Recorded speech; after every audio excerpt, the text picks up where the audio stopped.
fiction, science fiction, horror, fantasy, crime, LGBT, thriller. You have now entered the House of Mystery with your hosts, Eric Shapiro, David North Martino, John Copenhaver, and Al Warren. Heard on KCAA 106.5 FM Los Angeles, 102.3 FM Riverside, and 105.0 AM Palm Springs. Welcome back into the House of Mystery. I'm Al Warren, of course, and co-hosting today is Michael Butterfield. How are you doing, Michael? I'm doing well. How are you, Al? I'm always good, even when I'm sick. Wear your mask around me today. Yeah, I'll stay away from the microphone just to be safe. Yeah, that's it. No, it should be all okay. We'll be quarantined in the studio together for 4 weeks. That sounds like a horror movie. Yeah, it is. I mean, well, the whole country's in a horror movie right now. Speaking of quarantine, we've got the great David Talbot with us today. How you doing, David? I am very healthy, thank you, Al. That's good. Down here in San Francisco, miles away. Good place to be, actually. Well, I think. So now, David, we know you, of course, from a couple of great books from before. You know, the Devil's Chessboard and the Season of the Witch. Season of the Witch is incredible. I love that book myself. Thank you. Now we come up to the newest book of Between Heaven and Hell, and it's the story of my stroke. Now this one really kind of, I've listened to it twice. It's pretty, I don't know, I can't come up with the word, but it really affected me. I think a couple of reasons. One, my mother had a stroke and died from it. And just recently, I don't know if you knew Hank Alparelli. Yes, of course. And that really shocked me. He had a stroke and then he died, and I had just been talking to him. We were texting back and forth, and we were talking because I was getting someone, Sean O'Sullivan, and he knew him, and he was coming on the show. So we were talking ahead of time, and we were doing all this stuff, and all of a sudden he's stroke, and then I was just, wow, that really, man, it's devastating. No, I remember that, and I knew Hank, and not well, but I respected his work, of course. And when I heard about his death from a stroke, it always is a sober reminder of how fortunate people who do survive, like myself, are, because so many don't. Right. So when you explain that and the stroke and stuff, how is recovery for something like that to where you are now? I mean, you're functioning, you're doing speeches, and writing, and you're quite active on social media. So, what was the recovery time? Well, it was quite lengthy, and it began in the hospital. You know, Al, I write about it in Heaven and Hell, Between Heaven and Hell. It took 5 weeks actually for them to kind of piece me together again in the hospital, in the stroke ward down here in San Francisco, in Davies Hospital, a very good stroke ward unit, and all kinds of therapists, physical therapists. Doctors, neurosurgeons, kind of like Humpty Dumpty and all the King's Men were trying to put me together again. I couldn't walk, I couldn't swallow, I couldn't see straight. So it was one day at a time. I had to learn how to be very patient. After being a kind of alpha male my whole life and hard charging, my wife called me Mr. Toad from the Wind in the Willows because I tended to be very propulsive and compulsive. And so even the stroke ward staff had to tell me to slow down as they were kind of rehabbing me. But, I had to relearn to walk and speak. I just, thinking people like Hank Albarelli, I feel so fortunate And my own mother, not speaking of mothers, died of a stroke, actually, a series of strokes. And she was much younger when she died than I am. She was 60, and I'm 68 now. So, but for the grace of God, and I think about that all the time. And, I had to learn how to be patient. It took me another year and a half, really, after getting out of the hospital to be kind of functional. I am now walking around. I can't drive, but I walk outside with a cane just to be careful. I'm kind of chronically dizzy, kind of discombobulated a little bit. And, speaking still a little bit of a strain now and then, as you might be able to detect. But, all in all, I'm operating at the same level. Some people think I'm even kind of intellectually more acute now these days. I'm a little easier to live with, I think, too. I'm a little less kind of driven and stressed out as I used to be. I had to learn how to be a little more patient. Well, I think you sound really good. Yeah. From me. And I was curious, how does that affect your writing? Yeah. Well, that was really weird, because I never was particularly introspective as a writer. I wrote about power and politics, history, the big subjects that men tend to write about. And I kind of was reluctant to do a memoir because I thought that was kind of a narcissistic exercise. And frankly, most memoirs, really, I think most memoirists haven't earned the right to write about themselves because their lives aren't all that deep or interesting, and they're not that great at writing about them. But, I can count on two hands maybe the great memoirs I've read, where a person has lived a life fully enough and is articulate enough about writing about it that they've, as I say, earned the right to do that. So, writing this particular book began more as an exercise for me. It was a therapeutic exercise. I did it on Facebook. I couldn't write. I still can't touch type. I can't use my right hand with the same dexterity. And so I had to unpack each word I had to correct. I was making mistakes all the time, so I was writing painstakingly slowly. But I needed to communicate with other people and to see if I could still write a sentence, if I could still gather my thoughts. And lo and behold, what I wrote about my recovery, about my stroke, and what I've been through began to hit a nerve with people. Hundreds of people on my Facebook page, thousands really, ultimately, began writing back to me about their own ordeals, heart attacks, strokes they'd had, other kind of calamities, cancer, or loved ones who had died. And so they really inspired me to keep going. And then a publisher down here in San Francisco, Chronicle Books, Mark Talbot, had just been hired there to run a new imprint of Chronicle Books. And he was kind of a fan of my writing and was aware of what I was writing. And he helped guide me and say, look, this could be a book. And that was the first time I thought my story might have a wider audience. And, I've been so kind of gratified as I go around speaking here in the Bay Area to really quite big audiences. People, I think, are just glad to see me alive again. And know that I can help inspire others who've been through something similar. I feel I'm in a brotherhood of how to put it, of the sort of half alive people in a way, because the stroke does that to you. You feel like you're in shadow and light, and you never fully, I think, for most people at least, recover. You're always aware that the shadow is still there, and I don't mind that as a writer, being a little more interior, a little more aware of the dark side now.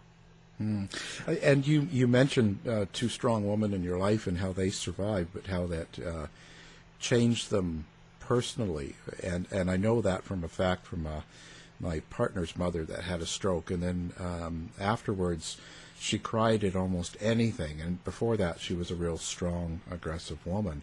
Do you find that it's changed you in that way as well? Yeah, I describe my emotions as like a mountain storm now. I mean, they're very unpredictable. I will cry for the slightest provocation. One of the most emotionally overwhelming moments for me after my stroke was it was not long after I came home. My son, Joe Talbot, began filming his first feature as a director, a young director. He he made the movie The Last Black Man in San Francisco, which was a huge critical hit last year. And so to see Joe at age 28, after all the ups and downs that his mom, Camille, and I have been through as his parent, you know, there he was directing this army of people on the streets of San Francisco, police, you know, shutting down streets, you know, crew running everywhere, actors getting into character. And Joe was the sort of calmness at the center of the storm as a director. And I was so proud of him. And, you know, the fact that I lived long enough to see him make his first movie, which I knew had been his dream for years. He'd been working 5 years with Jimmy Fales, the star of the movie, who's like another son to us, you know, on this film. And finally it came to fruition. They got the backing from Brad Pitt's company, Plan B, and from A24. And they were off, and they were doing this amazing, beautiful movie. And then he won Best Director award at Sundance later. And to be there on the icy streets at Park City and not knowing whether I could even walk, you know, just seeing the acclaim and a standing ovation that the film got there. And then it's been a magic ride ever since. So that is one of the main reasons I'm glad I'm still alive. It's not so much what I have to do anymore. I feel I've written the books that I need to write, but it's seeing my loved ones and what they're accomplishing now. My wife is writing her own book, a beautiful literary biography of Robert Louis Stevenson and his American wife, who's this kind of kick-ass pioneer woman, Fanny Stevenson. So I just enjoying sort of this kind of creative achievement around me from afar. How's this affected you spiritually? Like, I didn't really take you as a religious person, so does this change that? Yeah, well, I use an image from William Blake on the cover because, strangely, in the middle of my stroke, I didn't realize I was having the stroke the first 24 hours. It was called a sputtering stroke. It was kind of clandestine. I didn't realize that, you know, I was in the first stages of a stroke. In any case, I was, for some reason, channeling the kind of ecstatic art of the poet and painter William Blake. And I used an image saying that I was trying to give people some kind of hope because we were going through yet another sort of dark period, post-Trump period, or in the middle of Trump at the time.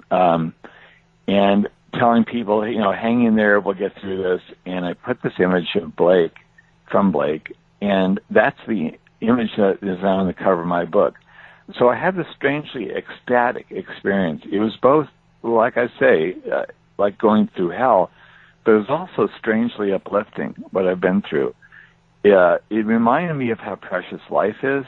It reminded me how lucky I am to be alive still. It reminded me of savoring each moment I am still alive. I used to, in the past, you know, like most of us, live for the future, live for deadlines. I was always on as a writer, as a journalist. Business deadlines, journalistic deadlines, you know, I was never in the moment. And so reading, you know, simple kind of, you know, advice, like from people who are kind of, you know, simple but deep at the same time, like Ram Dass, the spiritual guide for my generation, who had a stroke at my age and he lived many years more. He died just recently. And, of course, his famous book was Be Here Now. So I learned the wisdom of that. Be here now is living day to day, moment to moment, because I realize now how contingent, how kind of fragile life is for all of us. Yeah, yeah. Now you still stayed active, and I know you sent me that speech about the deep state then and now, and for the Praxis Peace Institute. So the deep state, Donald Trump, what keeps him going against something like the deep state?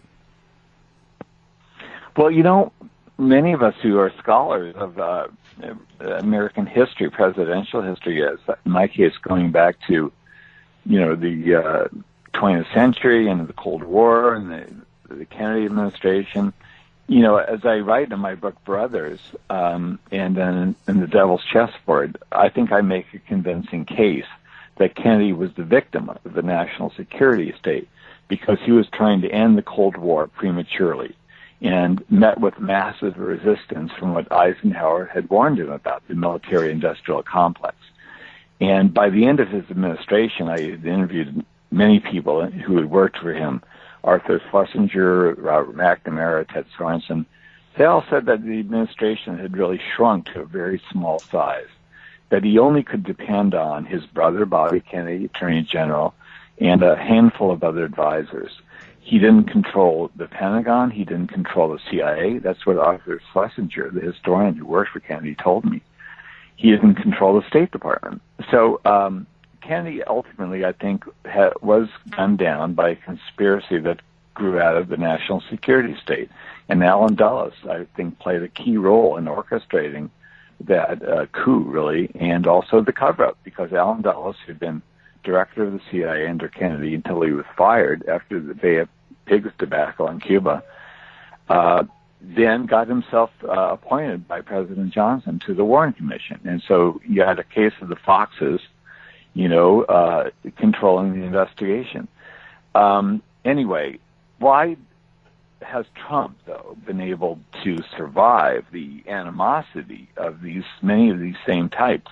People in the national security establishment, former CIA Director John Brennan, who served under Obama, was in an open war with Trump from the very beginning. Of course, the people who blew the whistle on him over the Ukraine scandal were CIA officers who worked within the White House.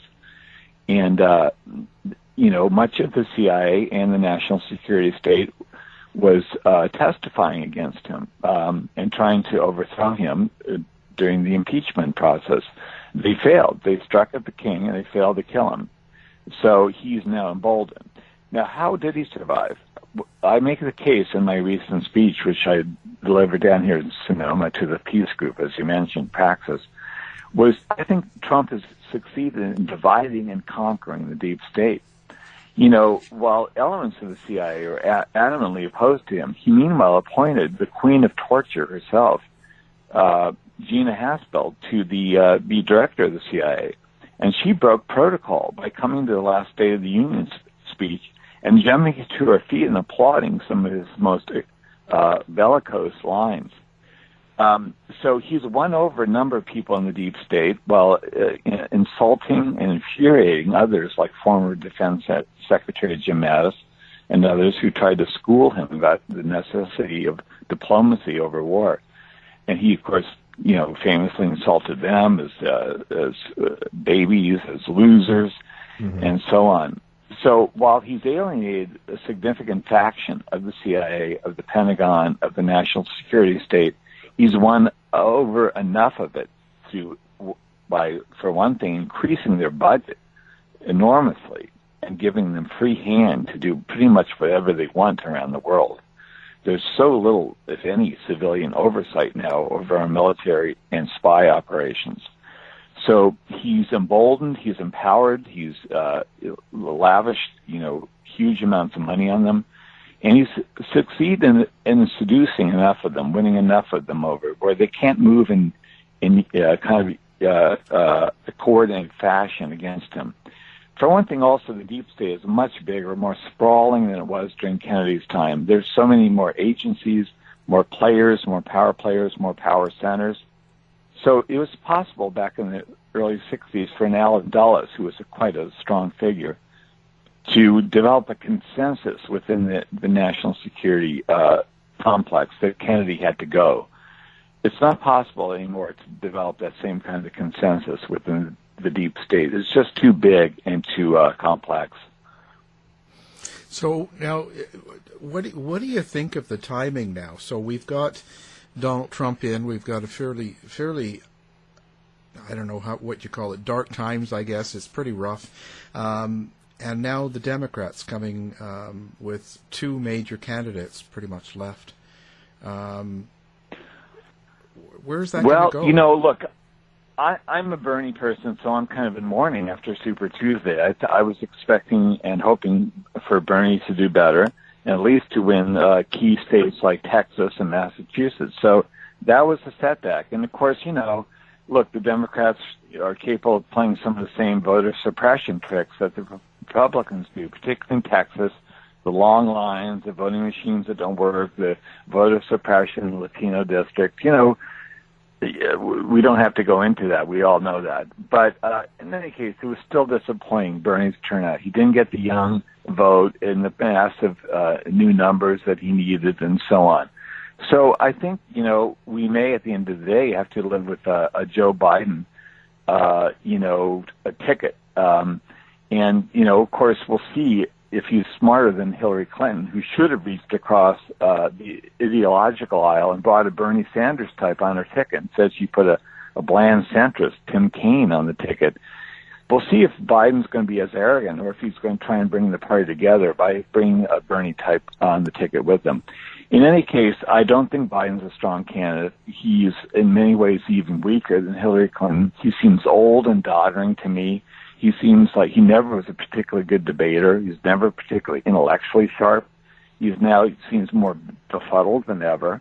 I don't think he's going to match up well against Trump on the debate stage. We've seen his sort of screaming old man act now. You know, it's kind of ridiculed on Saturday Night Live very effectively in other places. But at the end of the day, I think we have to sadly rally around this weak Democratic candidate because as corporate and as sort of pro-war and as, corrupt in many ways as Biden is and his legacy, he sure as hell is an improvement over the disaster we have in the White House now. So I'm hoping that Biden, at the end of the day, I think, as I say, brings together the party and brings the progressive wing into his candidacy. That remains to be seen. But I don't think he can win without strong progressive support. Bernie Sanders controls, somewhere close to 50% of the party, and that includes people like me. So, I'm not giving up on Bernie yet. We'll see about Michigan next week. That's a key battleground state, and if he wins there, game on. Right. You just don't know. It can change real quick. And it would be better if we had a wicker chair in office right now. So that's for sure. Yeah, I don't know. Hey, look, I'm all blue all the way. Anybody but the Trump, and so I will, like I say, I'll get hell for this from some of my Bernie fans, but I will vote for Biden, and I will actively support his campaign. But I hope we're not there quite yet. As I say, I'm going to wait at least until we see how he does in battleground states like Michigan in the primary next week. Mm-hmm. Right, and Florida is important as well, right? Yeah. So it's kind of depressing actually, and I would think that a lot of the fans of your books would probably be more Trump followers. Well, yeah, I too tend to cross over a bit, and in fact, Bernie himself, of course, has attracted some support from former Trump supporters. A lot of white, kind of working class guys from those battleground states are showing up at his rallies because they know they've been sold out. And the liberal elites have been part of their betrayal, not just sort of the right-wing Republicans. And they know Bernie is the real deal. He would confront corporate power. He will empower unions. He'll empower, working people. He'll narrow the wealth gap by taxing the super wealthy and so on. So there's a reason why a lot of those Trump types who feel like marginalized and angry that they've been screwed over by the liberal elites, there's a reason why they're coming to Bernie rallies. There's also a reason, like you say, some of them do read my books. I believe that American democracy has been sold out. It's been sold out most of my life. And that the wrong people won. And that these people were the corporate elite, the people who belong to the Council on Foreign Relations, people who are in power, sort of permanently in power, in the power elite, the deep state, whatever you call it. That mainly exist to empower Wall Street and the 1% over the rest of us. So, yes, if my books offer some enlightenment about how power really works in America. It's not only left-wing people or liberals who want to read that. It's people who are, sort of Trump types too, in many cases, or libertarians who distrust state power. So I'm happy to have a wide ideological spectrum of readers. So what do you think the outcome? What do you think how is it going to turn out for all of us here if Trump gets in again? Well, I think the country will continue to fracture. I think we'll have all sorts of even civil disturbance beginning. The environment is now under such stress, and the fact that he denies science, he denies the climate crisis, gets actually more worrisome by the day. We now know that we're living in the hottest year in recorded history. We have an entire country that was on flames, Australia. We've never seen anything like the inferno down there that changed the climate itself. It was creating such, hot, high temperatures from the fires there. So, we have our problems here in California every year. The fire season is longer than ever. It has destroyed, whole swaths of the state. PG&E, our utility, has gone bankrupt from dealing with the effects of the fires, partly that they've caused. So, we're seeing a real crisis around the world that the Trump administration refuses to acknowledge. So I think these problems will only, the wealth gap, the student debt crisis, all the problems, the healthcare epidemic. Now we're seeing the holes in our public health system more and more because the coronavirus epidemic. All these things Bernie Sanders is speaking to, and he alone really is speaking as forcefully as he is about them. Elizabeth Warren to some extent, but she's failed to actually make any impact, unfortunately, at the ballot box. So it was all on Bernie's shoulders, a 78-year-old guy, to wake up the country. And young people, by and large, are really, jumping on his bandwagon because they realize they're screwed. My kids are in their 20s. I have two sons, and I really fear for their future and their own children if they decide to have them. Many young people decide not even to bring new kids into the world because they're so alarmed about the future. So what do I think? I think we're in for even worse next 4 years if Trump does manage to get reelected. I don't think, Biden would be that much better, but he'll be somewhat better.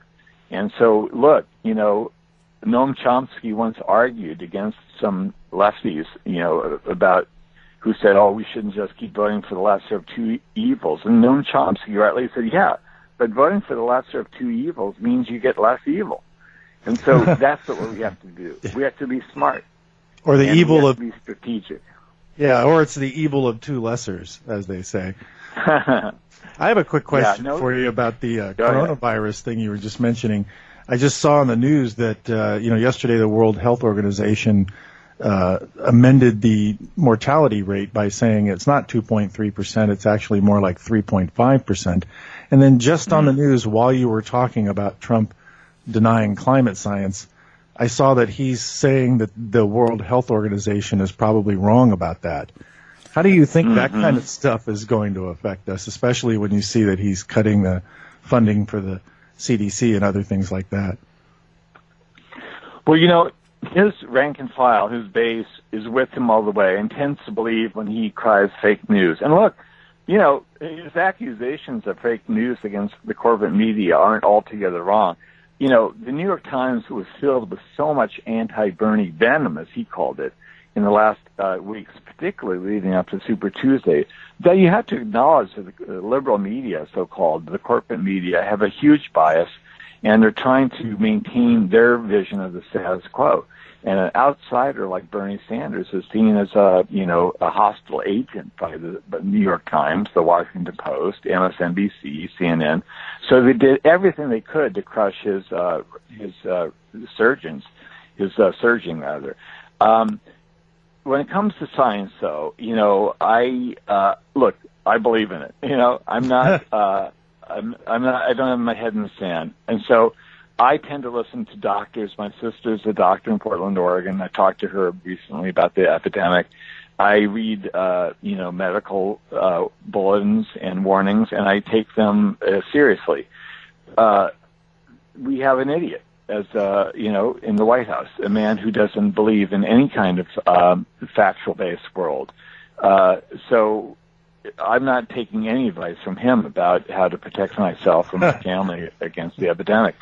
On the other hand, I, as a skeptical journalist, just have some questions about whether this epidemic is being somewhat overplayed. The hysteria now is having major worldwide economic impacts. I was saying earlier to Al that, most of the front section, the news section of the New York Times today, which I get every day, I'm old school, I get the print version, most of that front section is dominated by the coronavirus epidemic. I've never seen that ever, where, one kind of story, alarming as it is, dominates the entire news section of the daily New York Times. So has the media gone a little bit too far? I tend to think so. On the other hand, I don't believe Trump for a minute. I think the truth about this virus probably exists somewhere in between. And I think the truth, because we haven't had enough testing, we don't even have enough testing kits in this country, we still don't know the full extent of what the epidemic could mean. So, hey, look, I think I'm alarmed, but not unduly so at this point. And I'm waiting and looking for more information each day. And the big question is, what do we do?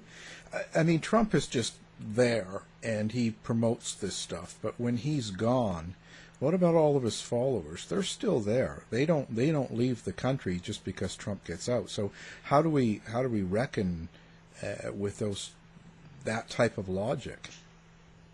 Well, Trump both caused the kind of growing skepticism and disbelief in our institutions, but it also preceded Trump.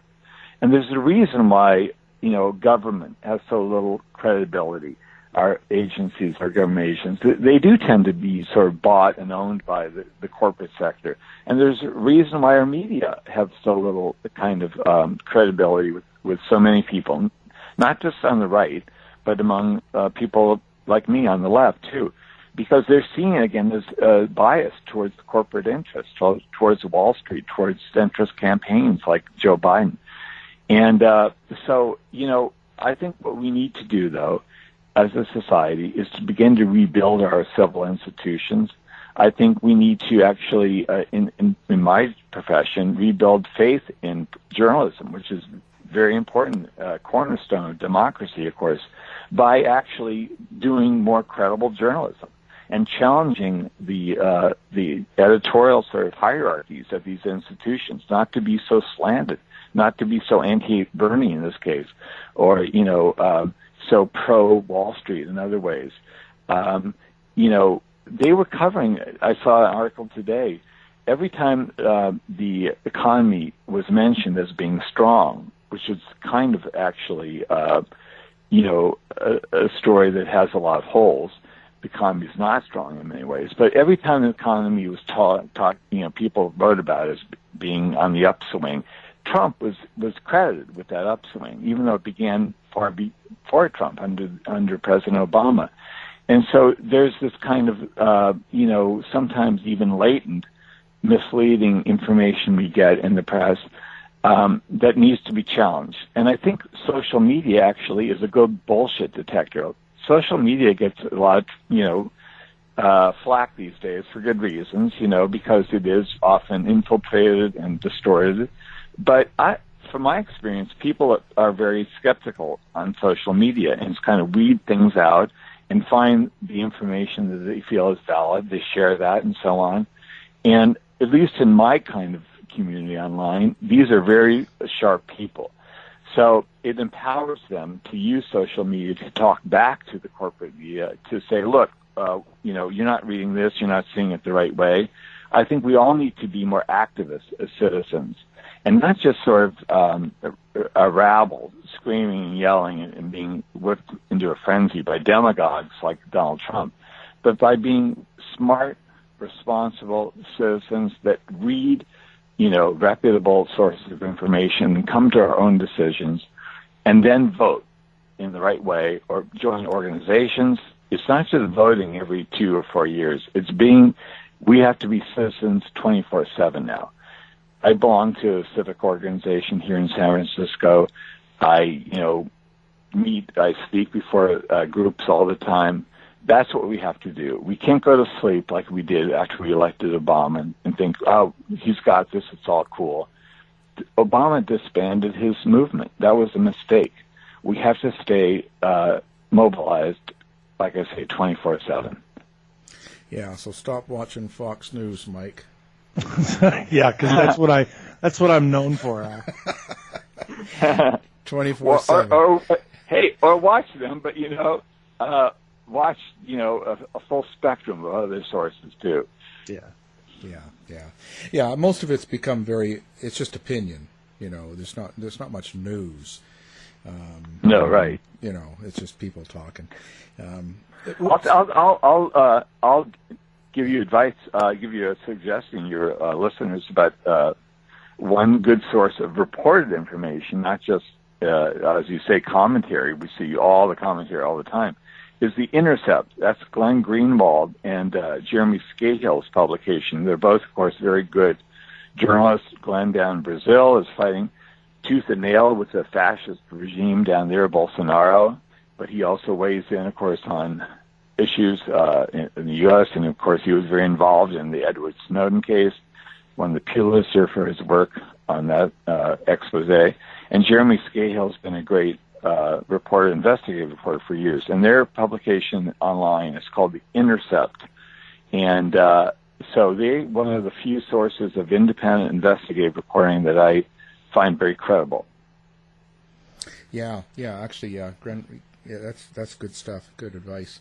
What are you going to go next? Like, what do you plan on doing now? Are you going to get into another book or more research, or are you just going to just fight the good fight with politics right now? Well, I do owe my publisher, HarperCollins, one more book, and then I'm going to hang it up because book writing takes a lot out of you. I couldn't have done this book myself. I was contracted to do that before my stroke, but I then went to my sister, Margaret Talbot, who's a great writer on staff of the New Yorker magazine. And Margaret, God bless her, agreed to collaborate with me. So we're both working on this book. It's called By the Light of Burning Dreams, and I think we really need it these days because what it is, it's going to be a profile of 8 American revolutionaries, not from the old days, but from the 60s and 70s. And these are going to be moments in their lives. Dennis Banks and Madonna Thunderhawk from the American Indian movement, Bobby Seale from the Black Panthers, and a number of others, looking at decisions they made in their life, major decisions that not only changed their lives forever, but the course of American history. And so in Dennis Banks and Madonna Thunderhawk's case, and Russell Means, the leaders of the American Indian movement, I look at Wounded Knee, that amazing, stand they took in South Dakota in 1973, and how they withstood the entire might of the Nixon's army encircled their encampment there. They had occupied this hallowed ground of the Wounded Knee massacre back in the 1800s. And for months, they held on for weeks and weeks. And, all kinds of firepower was directed at them, amazingly. Only 2 Indians were killed, Native Americans. But the question was, how could Dennis Banks get out at night? How could he live to fight another day? Because they knew his people that they were going to kill him when they arrested him. That was how angry and mobilized Nixon's forces were. And so the story of how he escaped that night, how he was led to freedom by a young Navajo named Lenny Foster, is an amazing story. And living to fight another day really is the American Indian motto. That's what they've had to do for so many years now. So I was fortunate to interview Dennis Banks before his death. not long ago, and Lenny Foster, who was a young Indian at the time, who was the scout who led him through the enemy line, so to speak. A terrifying night where they got through and they escaped on the final night of the Wounded Knee siege. So I think this book will give people some hope, some inspiration, talk about some of the mistakes that the people in the movement, as it was called in those days, made, what we can learn from today as we rebuild a new America. And so that's what I'm working on with my sister. Oh, sounds good. What do you think of the left back in the 60s and 70s compared to now? I mean, one of the comments you have is at the beginning of your speech is, why is Donald Trump still in office and still alive? And I've heard people comment that, like, why isn't someone, taking him out and that, not that I'm saying that that's what should happen, but the left seemed to be much more aggressive in the 60s and 70s with the Black Panthers and all the movements, and people were more focused, and they had people on the right paid attention to them compared to now. Do you think it's quite a bit weaker now, or what's your thoughts? Yeah, and by the way, the violence back in the 60s and 70s, political violence, was overwhelmingly coming from the right. Yeah. From the organized, state power in the case of the assassinations of the two Kennedys, Martin Luther King, Malcolm X. Those were not from the left, of course. The violence that came from the left was fairly minimal in comparison. There was a lot of racist, malicious stuff, right-wing stuff all through the 60s and 70s, like we have today. The left-wing violence was kind of limited, like the Weather Underground briefly, had sort of committed acts of terrorism to protest the war and what they felt was an imperialist state. But they tried to avoid casualties, actually, after blowing themselves up in the famous townhouse explosion in New York, where several members of the Weather Underground were killed. So for the most part, they made sure that there weren't people in the buildings they blew up and so on, and they took precautions. I don't agree with that path, by the way. I felt that was wrong, and certain people who I do respect enormously out of the 60s who were great new left leaders, like Tom Hayden, was invited to go underground, in those years, and ultimately made the right decision to stay above ground and keep working as an activist. And then, of course, he went into electoral politics. I think that was the great mistake of the New Left, by the way, that not enough people followed Tom Hayden's path into electoral politics. Tom, of course, ran for U.S. Senate in California when he was married to Jane Fonda. They had a very powerful progressive organization here in California that really moved the Democratic Party to the left under Jerry Brown. They formed an alliance with him when he was governor. And they made a lot of great changes, in energy and sort of corporate regulation, environmental regulation, and so on. They had a real impact in California. Tom recently died, of course. Now, he was called a sellout by many on the left, though. They thought that he was compromising too much by going into electoral politics, which they felt was too corrupt. But Bernie Sanders' campaign actually echoes Tom Hayden's Senate campaign in many ways, in calling for national health insurance, for a transition from fossil fuels to renewable energy. So some of these themes haven't changed, sadly, in like the last 30, 40 years. So what do I think we need today? I think we do need to learn that you need to build a movement like Bernie Sanders has, not just get into electoral politics, but keep a movement going, because you're going to lose. That's the nature of politics. You will lose more times than you win, probably. But then you start to win, and you catch energy if you stay together. In San Francisco, it looked, for instance, that big tech had totally taken over this town. Many more homeless on the street, the wealth gap exploding. The city I felt that I loved and I celebrated in The Season of the Witch, my book about San Francisco history. I felt we were losing it to just 1 or 2 years ago. And lo and behold, then we've elected a string of fiery progressive officials to office in the last year alone. Chesa Boudin, who, by the way, is the son of two Weather Underground members. they were in jail when he grew up, and he was raised by two other members of the Weather Underground. He became our district attorney, of all things. Normally a law and order position, but he ran a very strong performance, campaign, and he won.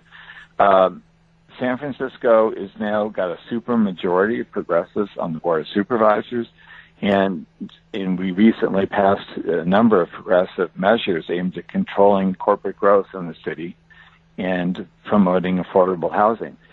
So, people are fighting back at the local level. I think we need to have that movement spirit the way we used to back in the 60s, where we called each other brothers and sisters. We felt that we were bringing a new world into being, and we knew that solidarity was very important. Whatever our personal disagreements were with people or our tribal disagreements, we needed to bring people together. And, that's what Martin Luther King, by the way, was doing before he was killed. He was trying to put together an amazing coalition. I'm going to write about this in my new book, with the Poor People's March on Washington. Bobby Seale told me he reached out to him, to the Black Panthers. People thought, Martin was all about civil rights and about nonviolence, but he was reaching out to the Panthers, who famously were armed, of course, to join him on this, not only a march on Washington, but an occupation. It was going to be an occupation of Washington to force Congress to transfer funds from the Vietnam War to social spending. And Bobby Kennedy had given Martin Luther King the idea to do this, two of our great leaders who both, of course, were tragically assassinated in 1968. And I believe that both of them were killed for a reason. So imagine if they had lived, if Martin Luther King, if he had succeeded in putting pressure on Congress to wind down the war in that year and begin to shift money to poverty programs, to civil rights programs, and so on, we'd live under such a different country. Instead, my generation, baby boomers, have Donald Trump in the White House.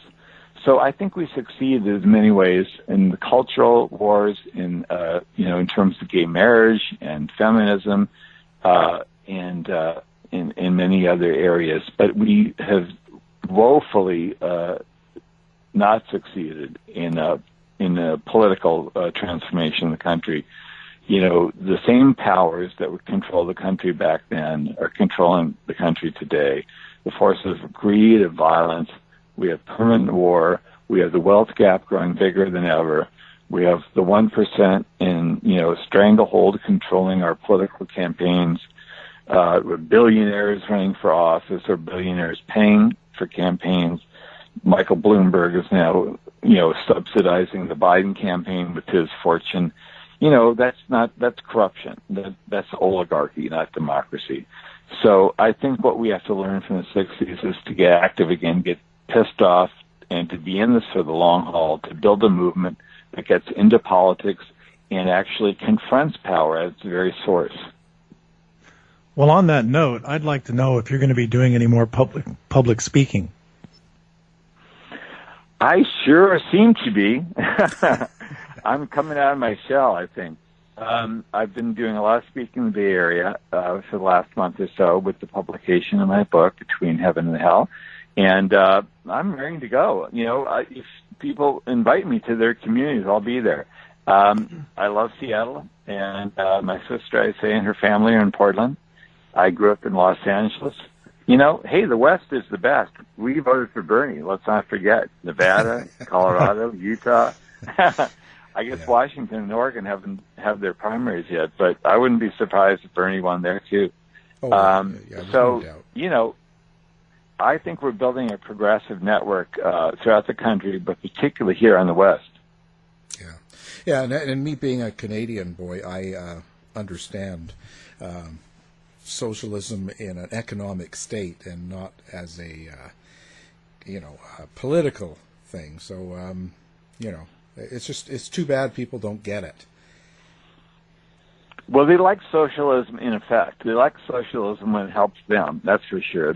Most people want national Medicare because they know what a nightmare the American medical system is. I mean, as soon as you have a problem, even when you have so-called insurance, you see how full of holes it is.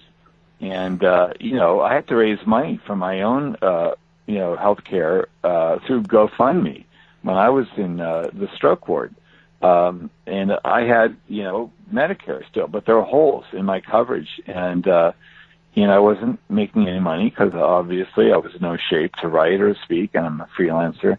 So my son, my wife, my family did a GoFundMe, and God blessed all these people all around the country, most of whom I didn't know, but liked my writing. And they, contributed over $40,000 when we needed it most until I could get disability. So, Bernie has pointed out that what kind of country is it where people have to crowdfund their basic health care needs? I mean, it's ridiculous. It's immoral. So, whether or not Bernie triumphs, his ideas have to live on. We have to keep fighting for them. And if Biden does get elected president, we have to keep pushing him to enact Bernie's program as much as we can. Yeah. I don't get it. I just don't understand it. My heart attack I had was 2 years ago. I was in Canada. It's all paid for and done. You don't pay any money, and the treatment was fantastic. So yeah, as it should be. It can be done. It's not it's not impossible. So anyway. Yeah, and I remember you sent me a picture of your hospital room, and it looked like a hotel. Yeah, I know, and I hear all these stories when I'm in L.A. and around in Seattle, and it's like, no, it's nothing like that. It's just fine. I don't understand where these stories come from. But your commie pinko healthcare. Yeah, that's it. It's a commie pinko. Well, did you see? Unfortunately, after Biden's good showing at Super Tuesday, health stocks in this country, the health insurance industry, soared because they knew that they were going to have someone friendly now leading the Democratic Party instead of Bernie, who feels that what a radical idea. Healthcare is a right, not a privilege, as he always says. Something has got to be done to curb the enormous power of the medical industry complex in this country, because until we do, people are going to be suffering. Millions of people who are going to be left uncovered or undercovered by the insurance industry, which exists not to help us, but to screw us and make obscene profits in the big pharmaceutical industries too. So Bernie's on the right track there. People support that. I think people are just afraid that he won't beat Trump. I think that was a lot of the vote that Biden got was out of fear. People weren't voting their hopes, unfortunately. They were voting their fears. Yeah. Yeah, well, I think people are scared. On the right, you've got a lot of people spewing about socialism as if in countries that are, they have a political socialist country, and so they think that everything's being taken away from them, and they, they just don't really get it. But yeah, there was a lot of scaremongering. It reminded me of the Cold War. A lot of scaremongering, bringing up Cuba, for God's sake, and trying to hang Cuba around for Bernie's head. Anderson Cooper on 60 Minutes. And then, crazy Chris Matthews, MSNBC finally had to fire him. I know Chris. I used to be his editor back here at the San Francisco Examiner, where he started his journalism career a long time ago. But he got crazier and crazier. And, finally saying, if Bernie Sanders wins, it could be like Castro, there could be hanging people in Central Park, people like me. Like, what the hell? I mean, that's how insane the hysteria has become. Yeah, it's too bad. But, well, David, it's been great talking to you. Now, do you have a website as well, or just are you on Amazon and social media? I'm on Facebook, actually. People should come to my Facebook page and join in the conversation. I update every day, so I'm very active there. Fantastic. We're going to have your books on our website, and we'll have your Facebook page link as well, so people can just click on it and find it if they're listening. It's been incredible. Thank you for being on the show, David. Well, thanks to both of you, and stay healthy. Same to you. To find out more about our show, guests, or to listen to past shows from our archive, please go to www.houseofmysteryradio.com.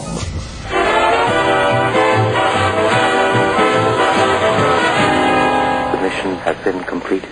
The end. By George, he's got it. It is the end. I'll see you. If you're lying to me, I'll be back. This has been a production of Something Weird Media.